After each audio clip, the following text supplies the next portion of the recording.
ஐட்டம்லாம் நல்லா வறுத்து சுத்தமா நம்ம வீட்டுக்கு எப்படி செய்வோம் அதே மாதிரி நாங்க செஞ்சு எல்லாரும் கொடுத்துட்டு இருக்கிறோம். நம்மளே வீட்டுல கெமிக்கல் எதுவுமே இல்லாம இயற்கையான ஒரு சோப்பு. ரெடிமேட் இட்லி மாவு. Without idli, there is no chutney. முருங்கை பொடி, பிரண்டை பொடி, 500 சர்க்கரை இருந்தாலும் நார்மலுக்கு 100க்கு 100 கொண்டு வர்ற சர்க்கரை கண்ட்ரோல் பவுடர், நிறைய சத்துக்கள் நிறைந்த சத்து மாவு, செட்டிநாட்டு பிரியாணி மசாலா, பருப்பு பொடி, கருவேப்பிலை இட்லி பொடி, செட்டிநாட்டு சாம்பார் தூள், ரசப்பொடி, மாங்காய் ஊறுகாய், 12 விதமான மூலிகையை சேர்த்து காய்ச்சி எடுத்த ஹேர் ஆயில், ஆவார அரப்பு பொடி. இந்த பொருள் எல்லாம் உங்களுக்கு வேணும்னா கீழே இருக்கிற வாட்ஸ்அப் நம்பருக்கு கேட்டு வாங்கிக்கோங்க.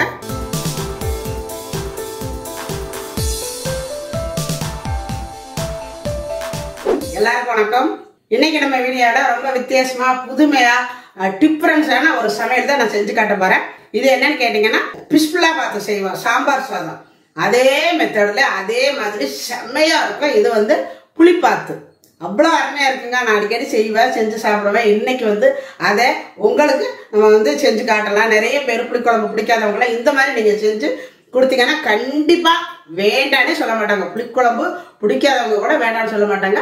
அதனால இன்னைக்கு நம்ம புளிப்பாத்து தான் செய்ய போறோம். அதுக்கு முன்னாடி நம்ம சேனல் நீங்க சப்ஸ்கிரைப் பண்ண வந்தா சப்ஸ்கிரைப் பண்ணி வச்சுக்கோங்க. பக்கத்துல இருக்கிற அந்த ஆளுங்கிற பெல் அமைத்து வைங்க. அப்பதான் நாங்க போற வீடியோலாம் உங்களுக்கு சேரும். இன்னொன்னு எங்களுடைய சேனலை அப்படியே இன்னும் கொஞ்சம் சப்ஸ்கிரைப் நிறைய வர்றதுக்கு கொஞ்சம் ஹெல்ப் பண்ணுங்க. எல்லாம் லைக் பண்ணுங்க. உங்க ஃப்ரெண்ட்ஸ்களுக்கெல்லாம் கொஞ்சம் ஷேர் பண்ணி விடுங்க. வாங்க இப்போ புளிப்பாத்து எப்படி செய்யறதுன்னு பார்க்கலாம். இப்போ நம்ம புளிப்பாத்து சாதம் செய்யறதுக்கு தேவையான பொருட்கள் எடுத்து வச்சிருக்கிறேன். 2 தக்காளி எடுத்து வச்சிருக்கிறேன். இதுல 2 தக்காளி தான் போடணும். புளி தான் நிறைய சேர்த்துக்கணும். பாருங்க, நான் இந்த அளவு புளி எடுத்து நல்லா பழைய புளியை எடுத்து நல்லா 1 மணி நேரமா ஊற வச்சிருக்கிறேன். இப்போ இது இருக்கட்டும்.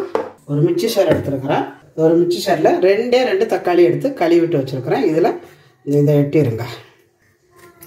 வெட்டிட்டு சேர்த்துக்கோங்க. ஒரு 1/4 ஸ்பூனு மஞ்சத்தூள், ஒரு 2 ஸ்பூனு வெறும் மிளகாத்தூள், 4 ஸ்பூனு மல்லித்தூள், வீட்டில் அரைச்ச குழம்பு மிளகாத்தூள் 1 ஸ்பூனு சேர்த்துக்கோங்க. இது கூட ஒரு சின்ன வெங்காயம் ஒரு 4, கொஞ்சமாக தண்ணி பேர் ஊற்றி இதை ஒரு அடி அடிச்சுக்கலாம். இப்போ நம்ம எல்லாத்தையும் சேர்த்து நல்லா அரைச்சாச்சு. பாருங்க, இந்த மாதிரி இருக்கணும். இப்போ ஒரு பாத்திரம் எடுத்துருக்கிறேன். அந்த பாத்திரத்தில் நம்ம அரைச்ச இந்த பேஸ்ட்டை இதை சேர்த்துக்கலாம். இப்போ இதில் மிக்சி சாரை கழுவி தண்ணி சேர்த்துக்கோங்க. ஊற்றிட்டு நம்ம எடுத்து வச்சுருக்கிற இந்த புளியை நல்லா கரைச்சிருங்க. நல்லா கரைச்சிட்டு இதில் சேர்த்துக்கணும். இப்போ எல்லாமே நல்லா கரைச்சி வடிகட்டி எடுத்துகிட்டு வந்துட்டேன். இதில் சேர்த்துக்கணும். இப்போ இதில் கொஞ்சம் போல் கருவேப்பிலை, கொஞ்சமாக உப்பு, எந்த அளவுக்கு அதாவது காரம் புளிப்பு வேணுமோ அந்த அளவு சேர்த்துக்கணும். இதில் காரமும் புளிப்பு உப்பு எல்லாம் கரெக்டாக இருக்கணும். அப்போ தான் அந்த சாதத்துக்கு நல்லா இருக்கும். நல்லா ஒரு கலக்கிருங்க. நல்லா கலக்கி விட்டுட்டு உப்பெல்லாம் கரெக்டாக இருக்கான்னு பார்த்துக்கோங்க. பார்த்துட்டு இதில் கொஞ்சம் பெருங்காயம் சேர்த்துக்கோங்க. இந்த போல் பெருங்காயம் சேர்த்துக்கணும். அப்போ தான் நல்லா வாசனையாக இருக்கும். இது நீங்கள் குடிச்சு பார்த்தீங்கன்னா எல்லாம் கரெக்டாக இருக்கான்னு பார்த்துக்கோங்க. கொஞ்சம் உப்பு மட்டும் பத்தலை, அப்புறம் பார்த்துட்டு போட்டுக்கலாம். இப்போ எனக்கு காரம் புளிப்பு எல்லாமே கரெக்டாக இருக்குது. இப்போ இதை நல்லா கொதிக்க விடணும். அடுப்பத்தை வச்சு விட்டு நல்லா கொதிக்க விட்டுக்கலாம். இது நல்லா மலமலன்னு ஒரு 2-3 கொதிக்கணும். கொதிக்க விட்டு நான் காட்டுறேன். அந்த பக்கம் குழம்பு கொதிக்குது, இந்த பக்கம் சாப்பாடு வச்சிடலாம். இதுக்கு சாப்பாட்டு அரிசி, பச்சரிசி எது வேணாலும் சேர்த்துக்கலாம். பச்சரிசியும் சேர்த்துக்கலாம், ரொம்ப நல்லா இருக்கும். பச்சரிசி சேராதவங்க புழுங்கல் அரிசி சேர்த்துக்கோங்க. நான் இன்னைக்கு சாப்பாட்டு புழுங்கல் அரிசி தான் சேர்த்துருக்கிறேன். இதில் நீங்கள் 1 டம்ளர் புழுங்கல் அரிசிக்கு 3 டம்ளர் தண்ணி சேர்த்திங்கன்னா இந்த சாதத்துக்கு 3.5 டம்ளர் சேர்த்துக்கோங்க. 1/2 டம்ளர் தண்ணி நீங்கள் எப்போவும் சேர்க்குறதோட ஒரு 1/2 டம்ளர் சேர்த்துக்கோங்க. சேர்த்து இதை நல்லா குழைய விட்டு தான் இறக்கணும். கொஞ்சம் குழையணும், அப்போ தான் சாதம் நல்லா இருக்கும். இப்போ நான் அதே மாதிரி அரிசியெல்லாம் போட்டு தண்ணி ஊற்றியாச்சு. கொஞ்சம் போல உப்பு போட்டுருங்க. போட்டுட்டு ஒரு கொஞ்சம் குழைய வச்சு இறக்கிக்கலாம். பார்த்தீங்கன்னா நல்லா மலமலன்னு கொதிக்குது. பாருங்கள் எப்படி கொதிச்சு விட்டு நிற்கிதுன்னு.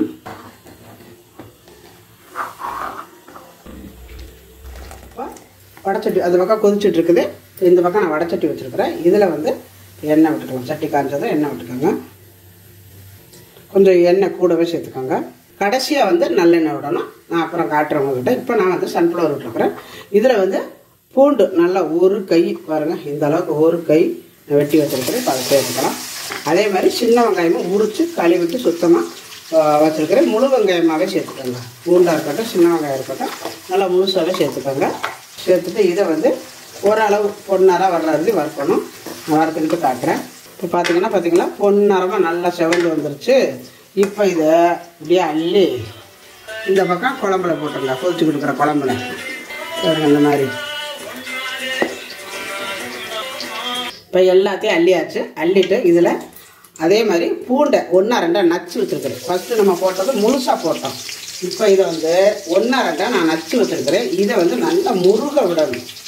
நல்லா செவந்ததுக்கப்புறம் வந்து மோர் மிளகாய் பிச்சு போட்டுக்கோங்க. சுண்டை வத்தல்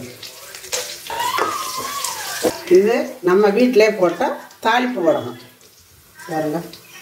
இதில் கொஞ்சம் நல்லா உதுத்து விட்டுக்கோங்க. இதில் எல்லாமே இருக்குது.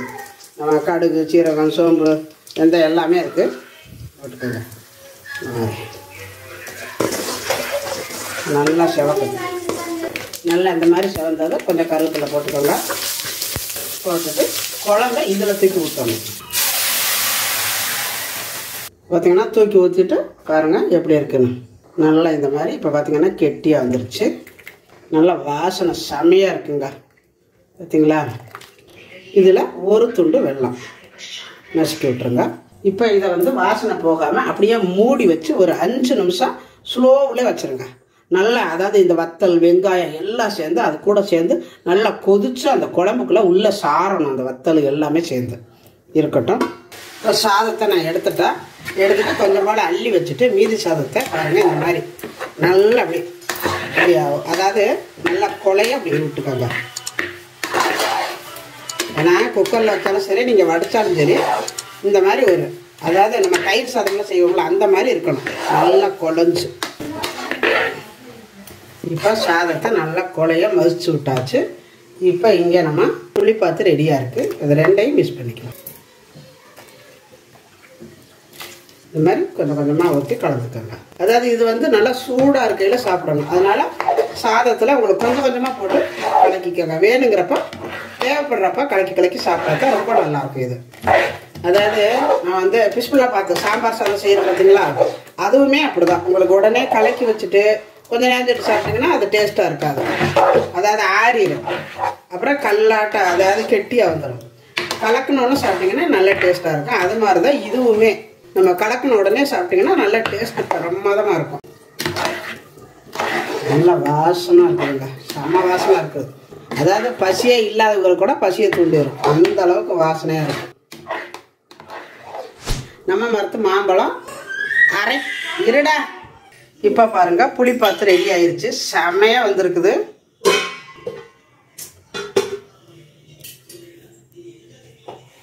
இப்போ பாருங்க நம்ம வந்து சூப்பரான ஒரு புளிப்பாத்து சாதம் ரொம்ப நல்லா வந்திருக்குது, அருமையாக இருக்குதுங்க. எங்கள் பானு சாப்பிட்டுட்டு டேஸ்ட் பார்க்க போறா. எப்படிமா சொல்லுமா, எப்படி இருக்குன்னு சொல்லு. புளிப்பாத்து வாசம் கமகமன்னு இருக்கு, நல்லா இருக்கு. டிஃப்ரெண்டா என்ன சொல்றது, புளிக்குழம்பு மாதிரியும் இருக்கு, புளியோதரை மாதிரியும் இருக்கு. அதாவது சாம்பார் சாதம் செய்யும்ல பிஸ்மில்லா பாத்து செய்யற மாதிரி இது வந்து புளிப்பாத்து எப்படி இருக்கு. அதுக்கு இந்த மாம்பழம் நல்லா இனிப்பா இருக்குமா, மாம்பழத்துக்கு செமையா இருக்கும். அப்பளம் வறுத்து வச்சுக்கலாம். அதெல்லாம் விட இதுதான் மாம்பழத்துக்கு நீ சாதத்துக்கு சாப்பிட்டு பாரு. புளிப்புக்கும் இனிப்புக்கும் நல்லா இருக்கு. அதே மாதிரி இது கூட வந்து வத்தல் வச்சு சாப்பிட்டா சூப்பரா இருக்கும். இது வந்து வாசனை அவ்வளோ நல்லா இருக்கு. எங்க பான்னு சொல்லனேன், புளிக்குழம்பு மாதிரியே இருக்குது, புளி சாதம் மாதிரியே இருக்குது, அவ்வளவு அருமையா இருக்கு. அதாவது புளி சாதம் கொஞ்சம் வரவரப்பா இருக்கும், இது நல்லா வந்து குழப்பா சாப்பிட்றதுக்கு அவ்வளோ நல்லா இருக்குங்க, செம்மையா இருக்கும். இதை வந்து கண்டிப்பா நீங்களும் உங்க வீட்டுல உங்க குழந்தைங்களுக்கெல்லாம் செஞ்சு கொடுங்க. செஞ்சு பார்த்துட்டு எப்படி இருந்துச்சு அப்படிங்கிறத கமெண்ட்ல சொல்லுங்க. இந்த வீடியோ பிடிச்சிருந்தா லைக் பண்ணுங்க, ஷேர் பண்ணுங்க, செட்டிநாட்டு சமையலுக்கு சப்ஸ்கிரைப் பண்ணுங்க. நன்றி, வாழ்க வளமுடன். நான் சாப்பிட்றேன். அது நான் வத்தல் போட்டிருக்கேன், சுண்ட வத்தல் நல்லா வறுத்து எடுத்துட்டேன், அப்படி இருக்குதுங்க.